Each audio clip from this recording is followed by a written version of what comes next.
ஒவ்வொரு ஆண்டும் நம்முடைய ஹிந்து பெருமக்கள் ஆவணி மாதம் அமாவாசை கழிந்த 4ஆம் நாள் சதுர்த்தி திதியிலே விநாயகர் சதுர்த்தி விழா கொண்டாடி வருகிறோம். முழுமுதற் கடவுளாக தடைகளை நீக்குகின்ற விக்னத்தை போக்குகின்ற விக்னேஸ்வரனாக விநாயகர் பெருமான் அனைவராலும் ஆராதிக்கப்படுகிறார்.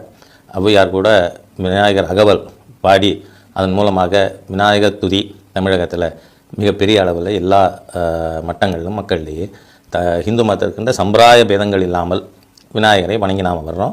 ஆகவே அந்த விநாயகர் சதுர்த்தி தடைகளை போக்குகின்ற விக்னத்தை நீக்குகின்ற முழுமுதற் கடவுள் விநாயகர் பெருமானுடைய விநாயகர் சதுர்த்தி விழா 10/9/2021 அன்று நடைபெறுகிறது. ஆகவே அனைத்து இந்து சமுதாய பெருமக்களுக்கும் என்னுடைய விநாயகர் சதுர்த்தி வாழ்த்துக்களை நான் தெரிவித்துக் கொள்கிறேன். வரவிருக்கின்ற ஆண்டு ஆரோக்கிய ரீதியிலான தடைகள், கொரோனா போன்ற தடைகள் விநாயகர் பெருமானின் அருளால் நீக்கப்பட்டு நாம் அனைவரும் இயல்பான வாழ்க்கைக்கு திரும்ப வேண்டும் என